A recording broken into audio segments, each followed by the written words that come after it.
C'est la ville de Ouagadougou qui accueille la 13e édition de l'Africa Postal Forum. Plus de 200 experts africains sont réunis pour repenser le secteur postal africain. Les travaux en cours seront axés, entre autres, sur les stratégies de diversification et les sources potentielles de création de valeur, ainsi que les défis à la transformation du secteur. Cela fait 65 ans aujourd'hui que l'ENAM forme des cadres de l'administration au Burkina Faso. L'école annonce une halte du 24 au 29 mars 2025 pour célébrer cet anniversaire. La contribution de l'école et ses perspectives dans l'éducation nationale seront au cœur de cette célébration. Le directeur général et son staff déroulent le programme dans ce journal. De leur côté, les acteurs burkinabés de lutte contre le sida annoncent la commémoration en différé de la journée mondiale du sida demain 5 décembre. Les activités vont essentiellement tourner autour de l'accès équitable aux services de soins et le rebond éventuel de l'épidémie. Bonsoir et merci de nous suivre. Depuis ce matin, plus de 200 experts venus du Burkina et d'une vingtaine de pays africains sont réunis ici à Ouagadougou. Ils sont réunis à la faveur de la 13e édition de l'Africa Postal Forum, une activité co-organisée par One Africa Forum et la Poste Burkina Faso. 3 jours durant, experts, acteurs et consommateurs du secteur postal vont partager leurs expériences sur les pratiques et innovations dans le secteur des postes sur le continent. C'est le ministre des Communications électroniques du Burkina Faso qui a donné le top départ des travaux de cette 13e édition. On en parle avec Sanata Seri. Africa Postal Forum est le grand rendez-vous annuel qui réunit l'ensemble des acteurs de développement des services postaux africains. Cette année, c'est la capitale burkinabé qui accueille ses experts et acteurs du secteur qui vont échanger entre autres sur les enjeux qui minent leur domaine. Les leviers d'une industrie postale réinventée, c'est le thème qui fera l'objet d'échanges lors de cette rencontre. Selon la ministre chargée des postes, Dr Aminata Zerbo Sabané, la poste s'est réinventée partout dans le monde et a su s'adapter à la transformation du secteur et au bouleversement technologique et économique. Comme vous le savez, c'est un secteur qui a été durement éprouvé par l'avènement du numérique et sa fulgurante évolution, mais c'est un secteur résilient, un secteur qui a su survivre à différentes évolutions et révolutions dans le temps. Et aujourd'hui, on a la Poste qui se réinvente et qui se réinvente grâce au numérique pour encore être un instrument important de développement socio-économique, continuer à servir nos populations, continuer à permettre au gouvernement de pouvoir être proche de nos concitoyens et aujourd'hui elle se positionne également comme un vecteur important d'inclusion numérique. La présente rencontre a été organisée par la Poste Burkina Faso en collaboration avec One Africa. Pour la directrice générale de cette structure, cette rencontre se veut un cadre d'échange et de partage d'expériences entre pays africains sur les pratiques et innovations dans le secteur des postes. Les discussions porteront entre autres sur les stratégies de diversification et les sources potentielles de création de valeur, ainsi que les défis du moment. Nous sommes réunis pour réfléchir à l'avenir de la poste africaine, à sa transformation et son élan pour favoriser l'inclusion financière, l'inclusion numérique et devenir acteur du développement socio-économique de nos pays. Durant ces 3 jours, nous allons aborder des thématiques liées à la transformation digitale et son rôle dans le développement du secteur postal en Afrique. Nous allons parler de l'inclusion financière, nous allons parler de l'inclusion numérique et comment réinventer le modèle postal africain pour qu'il quitte son périmètre actuel et prendre l'élan et devenir un acteur de développement économique et social.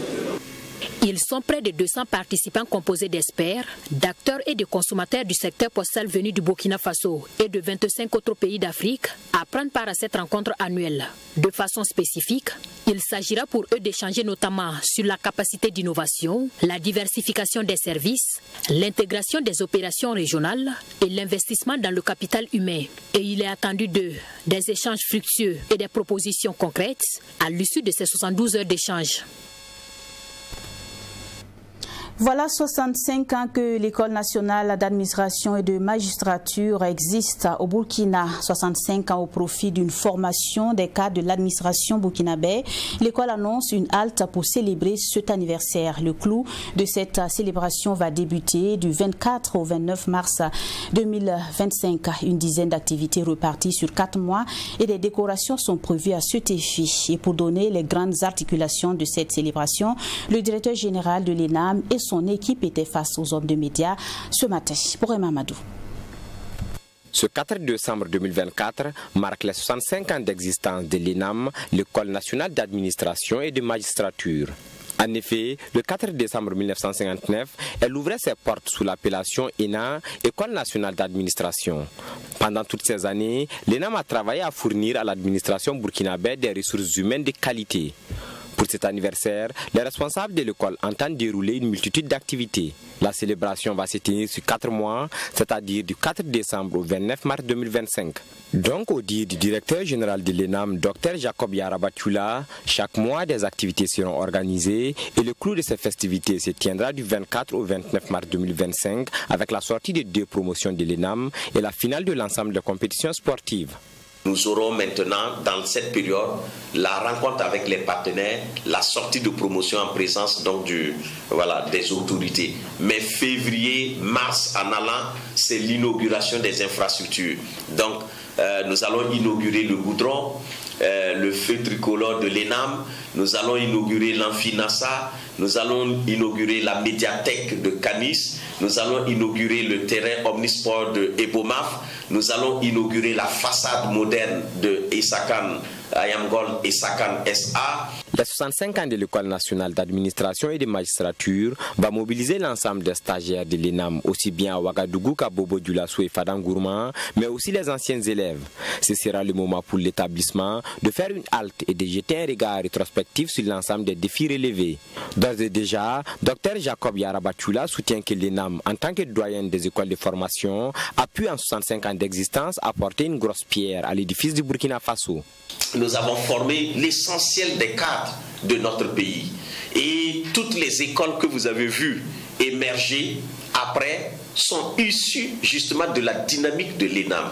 L'ENAREF a quitté l'ENAM pour en être maintenant une école à part entière. L'ENEF, les eaux et forêts, on les formait ici. La police, ils étaient formés ici. Tous ceux qui sont dans les secteurs que vous pouvez imaginer, comme maintenant des secteurs à part entière, ont été d'abord formés ici. L'une des activités phares prévues pour cette célébration est le colloque international. Ce sera le lieu de réfléchir sur l'impact de l'ENAM dans la formation des ressources humaines et les démarches dans la conquête de la sous-région pour l'inscription des stagiaires étrangers. L'École nationale d'administration et de magistrature entend aussi publier un livre retraçant l'histoire du pays. Selon le directeur général de l'ENAM, cet anniversaire est placé sous le signe de l'engagement, l'audace, la souveraineté et le développement endogène.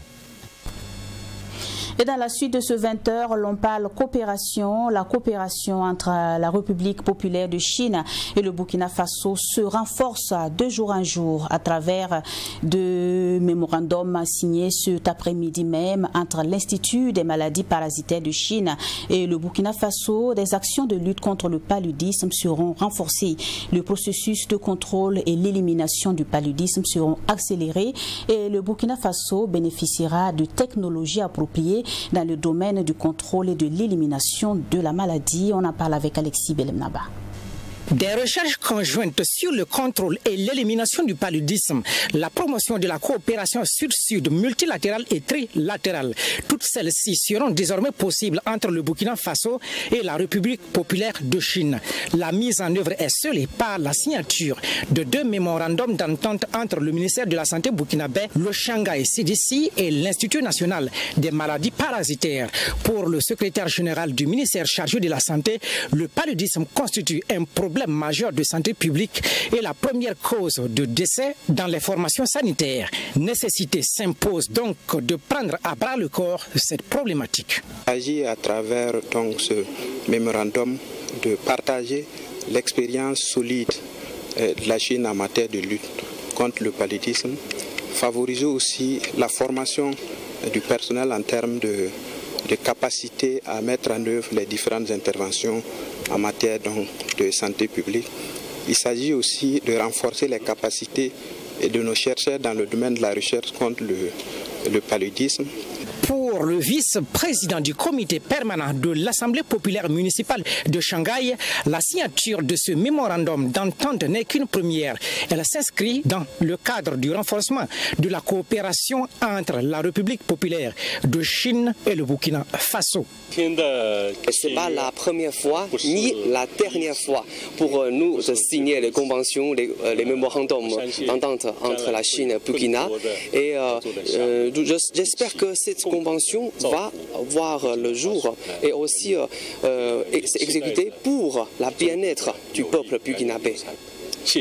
Au cours de la signature de ces mémorandums d'entente, la partie chinoise a offert des consommables médicaux d'une valeur de 20 millions de francs CFA au Burkina Faso.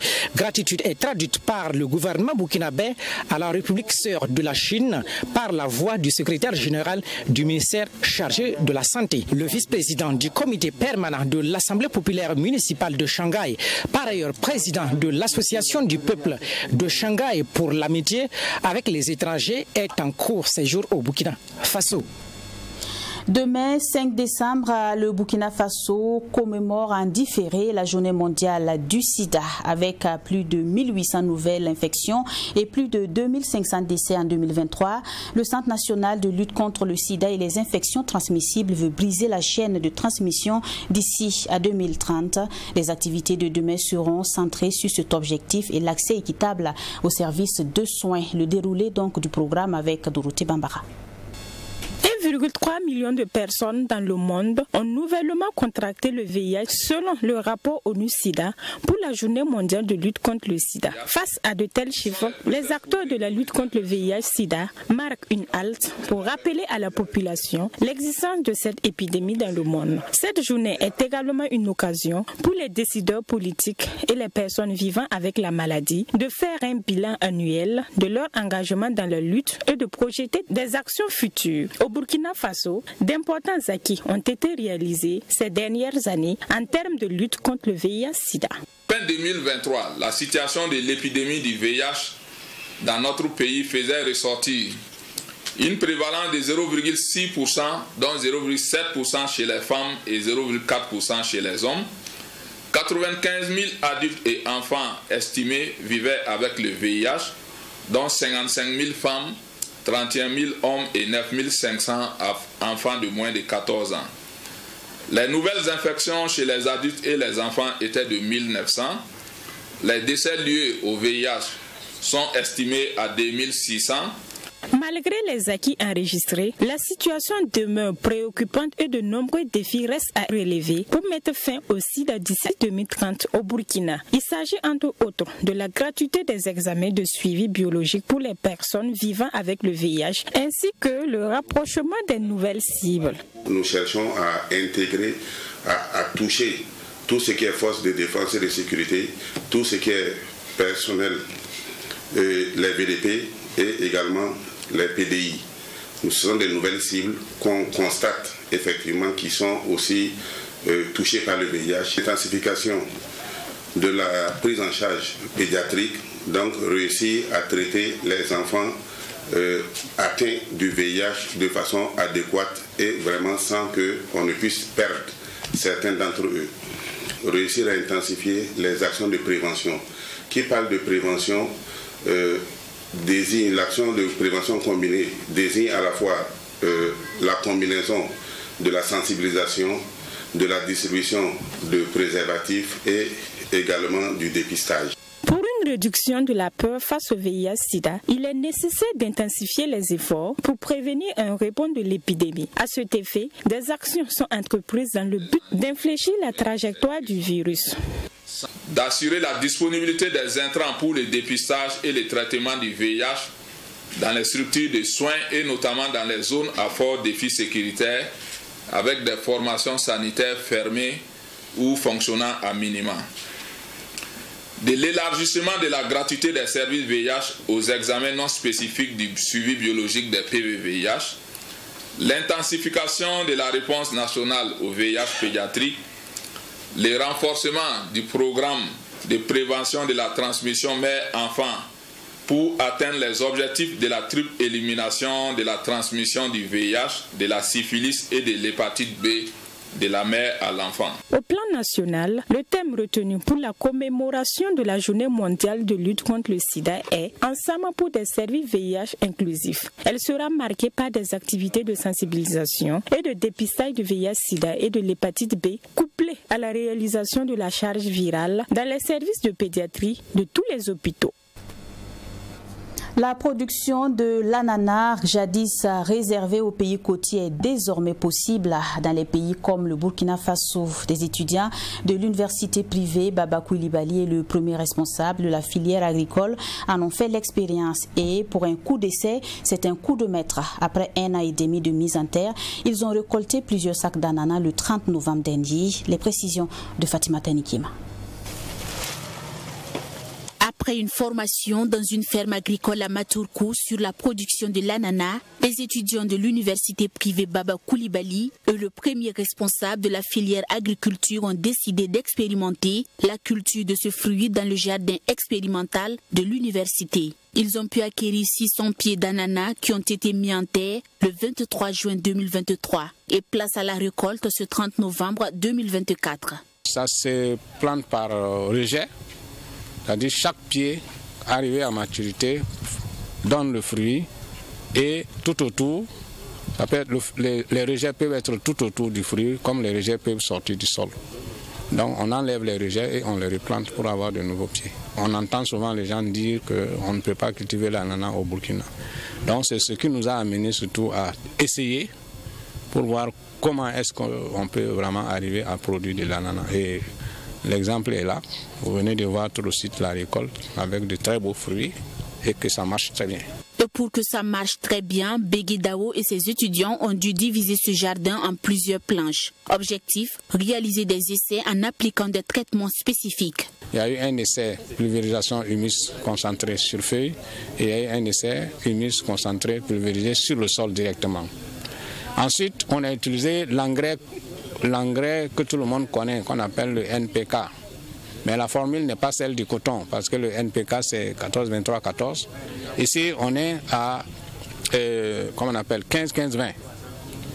Donc ça veut dire que c'est de l'engrais minéral avec les trois éléments de base, c'est-à-dire l'azote, le potassium et le calcium, et le phosphore. Et ensuite, nous avions utilisé la fumure.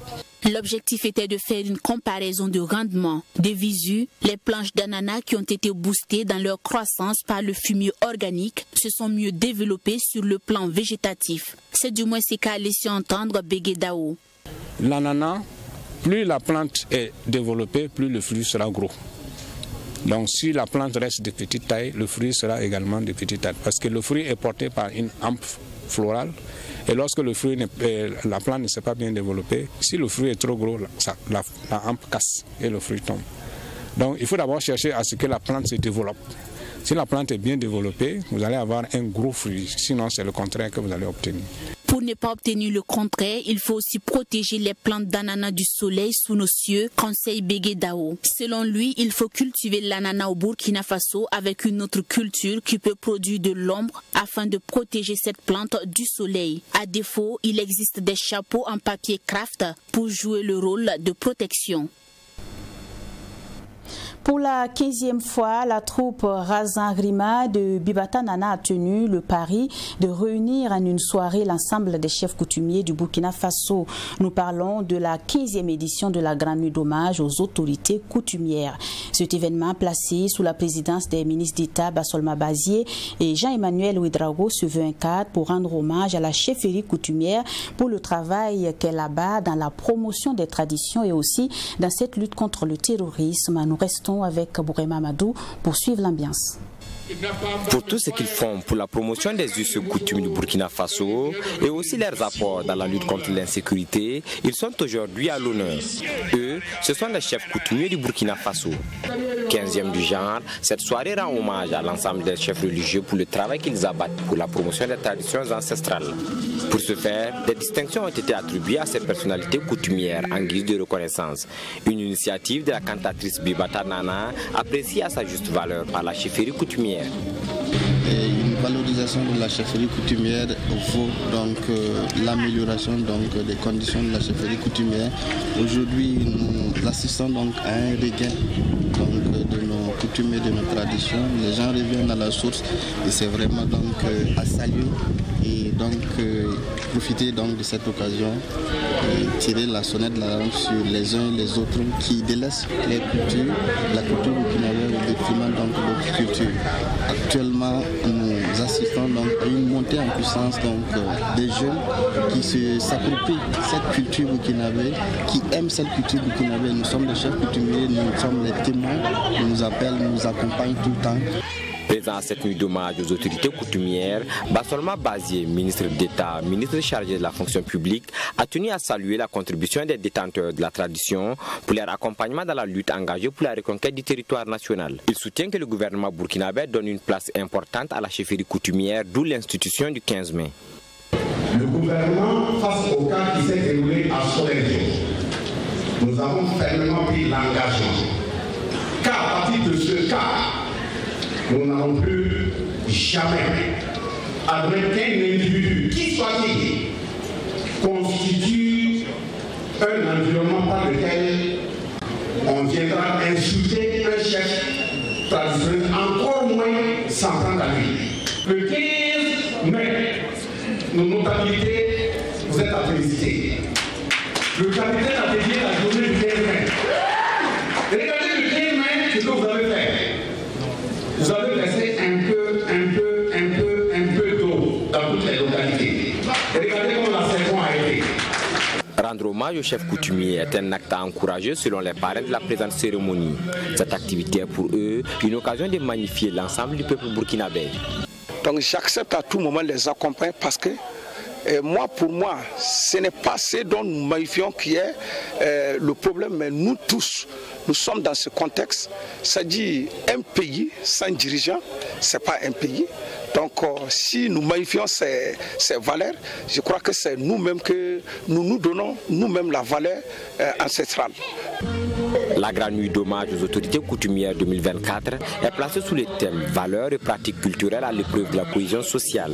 Il faut noter qu'en marge de cette nuit se tiendra un festival avec au menu une exposition de tenues traditionnelles et des mets locaux et des communications autour du thème de cette édition. Et c'est sur ces images que nous vous disons au revoir. À demain pour d'autres actualités. Bonsoir.